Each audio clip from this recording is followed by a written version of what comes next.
నమస్తే, welcome to RR news. నేను పలివెల రాజా. కాకినాడ జిల్లా ప్రత్తిపాడు నియోజకవర్గంలో బీసీ కాన్సెప్ట్ అధికంగా నడిచింది. గింజాల సింహాద్రిరాజు గారు సంగతి పక్కన పెడితే 2019 ఎలక్షన్కు ముందు నుంచి కూడా ఓ స్లోగన్ నడిచింది. బీసీ స్లోగన్ కాకుండా యాదవ్ అనే స్లోగన్ నడిచింది. ప్రతిపాడు టికెట్ యాదవులకు కేటాయించాలి అని చాలా రకాల ఉద్యమాలు చేశారు, చాలా రకాల మీటింగ్లు పెట్టారు, చాలా అవేర్నెస్ జరిగింది. అయితే ఇది ప్రత్యేకంగా కుండల సాయి కుమార్ యాదవ్ అనే ఒక ఆయన కాకినాడ నుంచి వచ్చి ప్రతిపాడు నియోజకవర్గంలో అఖిల భారతీయ యాదవ మహాసభ అని ఒక కార్యక్రమాన్ని ధర్మవరం గ్రామంలో నిర్వహించి చాలా ఘనంగానే ఆ కార్యక్రమాన్ని చేశారు. అయితే అప్పుడు ఓన్లీ యాదవులు మాత్రమే కలుపుకుని ముందుకు వెళ్లేలాగా ఒక కార్యాచరణ రెడీ చేసుకున్నారు. యాదవులకి ఎమ్మెల్యే టికెట్ ఇవ్వాలంటూ కూడా ముందుకు వెళ్ళారు. అయితే ఈ క్రమంలో కుండల సాయి కుమార్ గారిని కాకుండా మిగతా బీసీ సంఘాల్లో ఉన్నటువంటి ఈ యాదవ సంఘాల్లో ఉన్నటువంటి కొంతమంది యాదవులు మళ్ళీ వేరే ఆయన తీసుకొచ్చారు, నక్కెళ్ళ బాబురావు అని. అంటే ఇక్కడ ఐక్యత అనేది మాత్రం ఎక్కడ కనిపించలేదు. ఇక్కడ బీసీ కాన్సెప్ట్ అప్పటికి ఇంకా రాలేదు, ఓన్లీ యాదవ్ అనే కాన్సెప్ట్ ఒకటి నడుస్తుంది. అక్కడే బ్రేక్ పడింది. అక్కడే బ్రేక్ పడి కొంతమంది అటు ఉంటే కొంతమంది ఇటు ఉండి యాదవులకి టికెట్ రావాలనే ఉద్దేశంలో మరలా యాదవుల మధ్యనే ఒక వైర్యం అయితే మరలా కొనసాగింది. అటు కుండల సాయి కుమార్ యాదవ్, ఇటు నక్కెళ్ళ బాబురావు, ఇద్దరి మధ్యన కూడా ఒక రకమైన పోటీతత్వం ఉంది. కొంతమంది అటు కొంతమంది ఇటు ఉన్నారు. ఇంకెక్కడ యాదవులకి టికెట్ ఇస్తారు? అవ్వదు, అయిపోయింది. 2019 అయిపోయిన తర్వాత బీసీ కాన్సెప్ట్ వచ్చింది. బీసీ కాన్సెప్ట్ ఎలా వచ్చింది?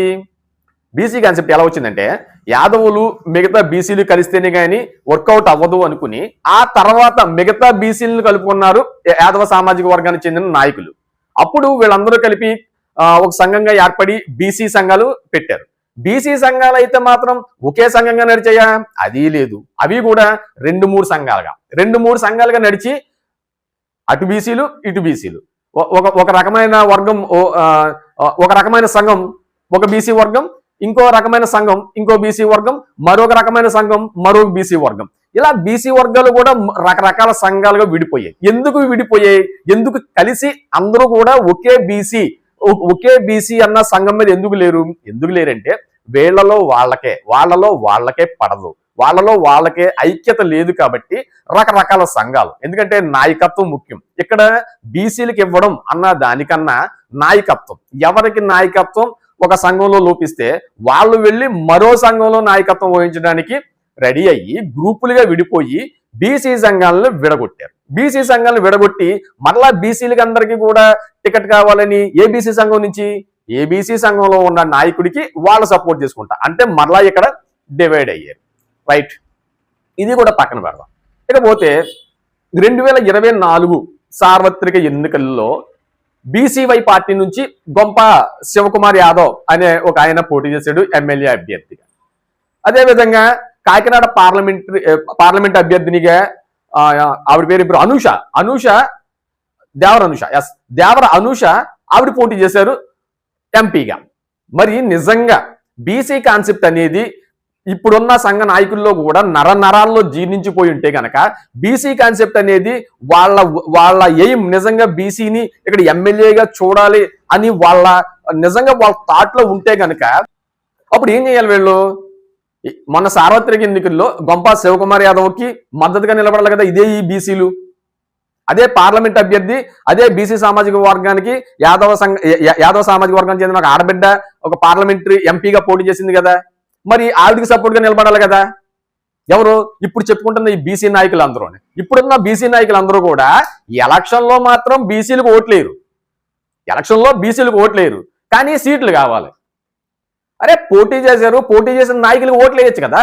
మరి అప్పుడు కనీసం మీరు అందరూ కూడా ఇంటర్నల్ గా అన్నా సరే ఒక సమావేశం ఏర్పాటు చేసుకుని అరే మన బీసీ ఏ పార్టీ అయితే అవనే ఇక్కడ బీసీ బిడ్డ నిలబడ్డాడు, మనం ఇంటర్నల్ గా అన్నా సరే పైకి మనకి ఎన్ని ఇబ్బందులు ఉన్నా ఇంటర్నల్ గా సపోర్ట్ చేద్దామని కనీసం ఇప్పుడు మీరు చెప్పుకుంటున్న 130,000 మంది బీసీలు ఉన్నారు కదా, కనీసం 30,000 ఓట్లు, పోనీ 10,000 ఓట్లు లేదు అటు ఎంపీ కానీ ఇటు ఎమ్మెల్యే కానీ. మరి ఇంకా ఎక్కడ ఈ బీసీ కాన్సెప్ట్ ఉంది?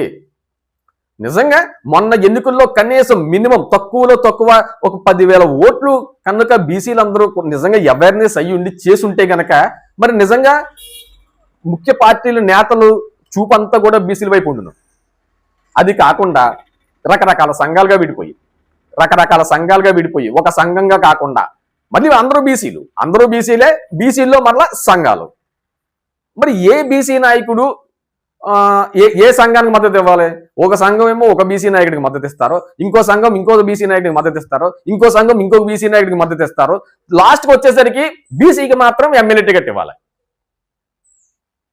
ఎక్కడ వర్కౌట్ అవుతుంది? అసలు వర్కౌట్ అవుద్దా? అసలు ఎన్ని మీటింగ్లు పెట్టారు?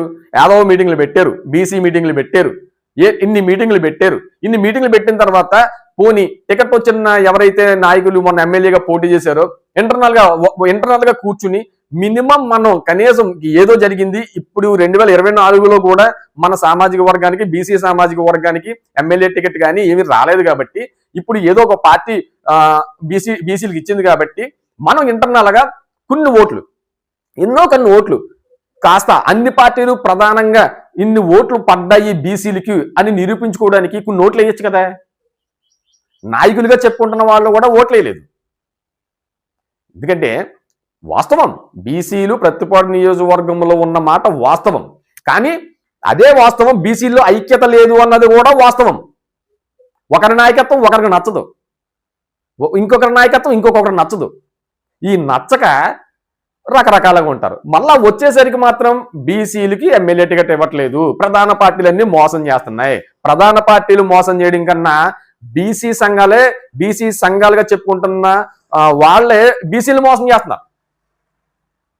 ఎందుకంటే నిజంగా ఎప్పుడు ఏ అవేర్నెస్ చేశారు? అవేర్నెస్ ప్రోగ్రామ్స్ ఏమీ లేవు. ఏదో ఒక మీటింగ్ పెట్టుకుంటారు, అయిపోయింది అంతే. ఓ ఫోటో దిగుతారు, ఒక పేపర్ స్టేట్మెంట్ ఇస్తారు, అయిపోయింది. ఎక్కడైనా జనాల్లోకి తిరిగి గ్రామాల్లో ఉన్న బీసీలందరినీ కలిపి ఎక్కడ మీరు కలిపారు?